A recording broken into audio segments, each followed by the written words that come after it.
उदित जी, मैं आप ही के पास आ रहा था इनके बाद। इस कॉम्बिनेशन में शिवसेना के विधायक कभी बागी होंगे ये कोई सोच नहीं सकता था, क्योंकि महाराष्ट्र में महाविकास आघाड़ी में लॉयल्टी, विचारधारा, हर लिहाज से शिवसेना सबसे मजबूत आपके पार्टनर्स में से माना जा रहा था। आश्चर्य है आपको कि शिवसेना के में ये सब कुछ हो रहा है? कोई आश्चर्य नहीं है। आईबी, सीबीआई, ईडी के दुरुपयोग से उत्तर प्रदेश का चुनाव जीत लिया। बहुजन समाज पार्टी की जो सबसे बड़ी नेता है, 5 साल उनको निष्क्रिय रखा, डरवा के रखा, और उसके बाद में वोट भी ट्रांसफ़र कर लिया। देखिए, 90% लोगों को डराया जा सकता है या लोभ से प्रभावित किया जा सकता है, तो कोई बात नहीं है। सवाल अब यह नहीं होना चाहिए कि, या चर्चा इस बात पर नहीं होना चाहिए कि उनको सूरत से वो गुवाहाटी गए, अब वो कितने शिव सैनिक है, कितने नहीं है, सरकार गिरेगी नहीं। सवाल इस बात का है कि इस देश में गुंडा राज है। सवाल इस बात का है कि जब कोविड के टाइम में 26 करोड़ लोग गरीबी रेखा के नीचे आ जाते हैं और अडानी अंबानी का आय इतना बढ़ जाती है, इस देश में हो क्या रहा? ये सवाल केवल कांग्रेस के चिंतन के लिए ही नहीं है, न शिवसेना, एनसीपी, एक हर पत्रकार, हर नागरिक के लिए है कि इस देश के अंदर हो क्या रहा है। जनतंत्र खत्म हो गया। उदित जी, एक तस्वीर बस दिखा दूं। इस वक्त शरद पवार साहब जो हैं वो मुलाकात करने उद्धव ठाकरे से जा रहे हैं। ये शेड्यूल्ड था कि इस उनके संबोधन के बाद वो मुलाकात होगी, तो उसकी तस्वीरें जो है इस वक्त आप देख रहे हैं। अब शरद पवार और उद्धव ठाकरे के बीच मुलाकात होगी, फिर तय होगा कि आगे उनको क्या करना है।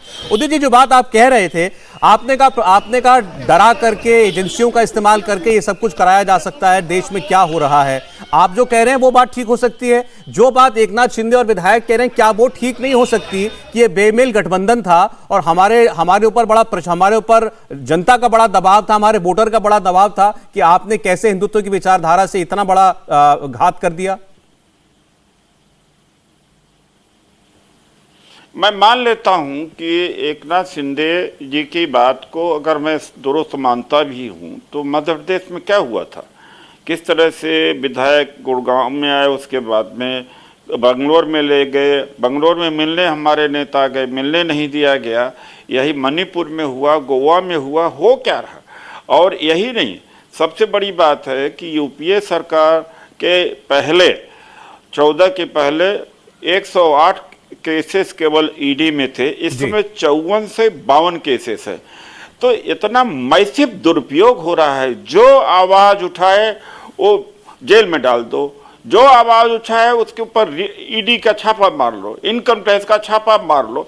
देश को तबाह कर दिया है, गुंडागर्दी इस देश के अंदर है। जनतंत्र के ऊपर चर्चा होना चाहिए कि जिंदा रहेगा कि नहीं रहेगा। अच्छा, एक बार चलिए, क्या सवाल हो रहा है कि एमएलए आएंगे, गिर जाएंगे। आपके आरोपों पर और आपकी जो रीडिंग है इस वक्त देश के हालात की, मैं 1 मिनट रवि किरण जी को लाना चाहता हूं चर्चा में। रवि किरण जी, ये बताइएगा कि ये जितने भी विधायक हैं, 3 दर्जन से ज्यादा, 40, 45, 46, जैसा कि उदित राज जी कह रहे हैं, सबको डरा धमका करके ले जाया गया है। उद्धव जी भी यही कह रहे हैं। कुछ एक आध विधायक वापस लौटे, उन्होंने भी कुछ ऐसी कहानी बताई है।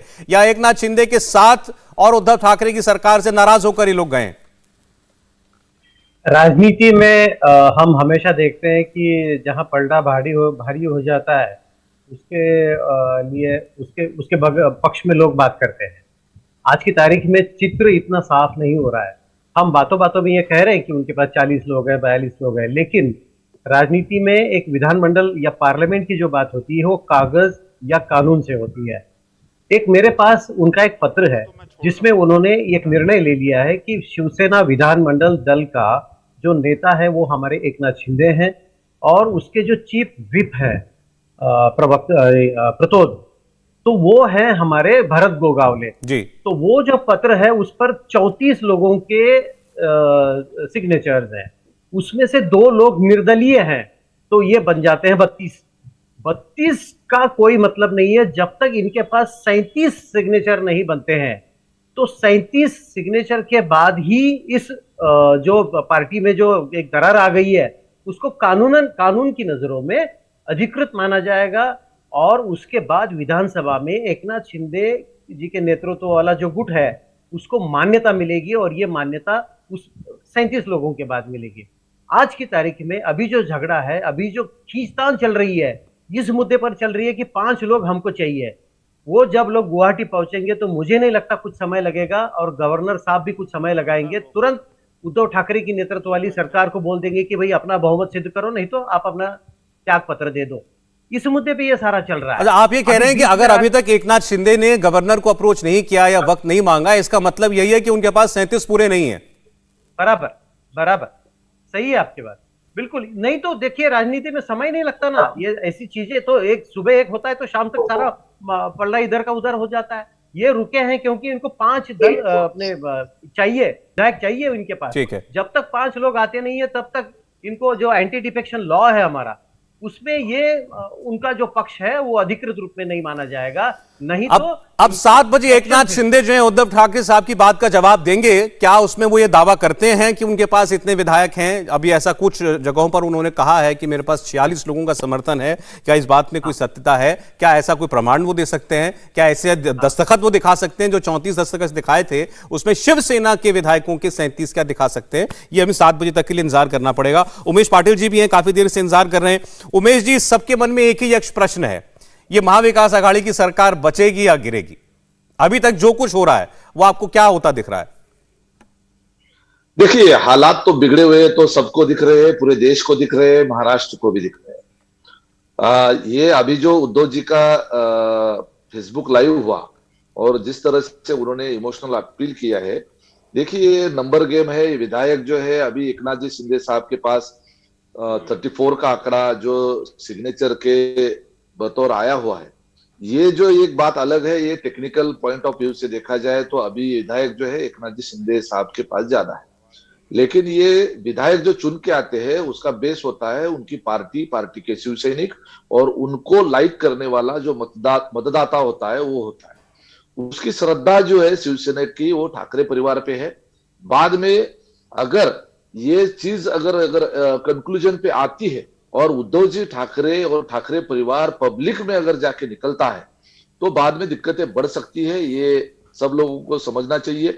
पवार साहब के साथ भी ऐसा हुआ था, जब सभी विधायक उनके छोड़ के गए थे और सिर्फ 5 लोग उनके साथ रह गए थे।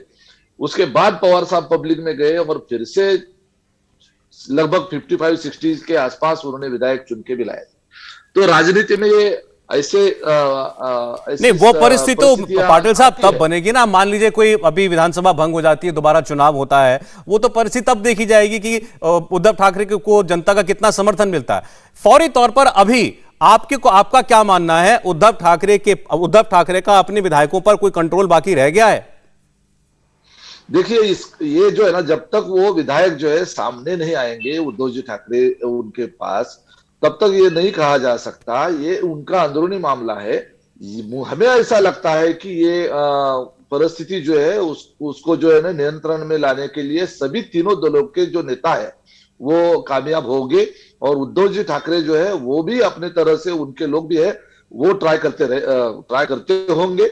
और ये जो है ना, ये सब सिचुएशन जो अभी बिगड़ चुकी है उसको में भी उसको दुरुस्त किया जा सकता है, हो भी सकती है। लेकिन फिलहाल तो जो है सिचुएशन जो है कंट्रोल में नहीं दिख रही है। इंडिया टीवी हर वक्त हर जगह डाउनलोड करने के लिए सर्च करें India TV news Google play store या ऐप स्टोर पर।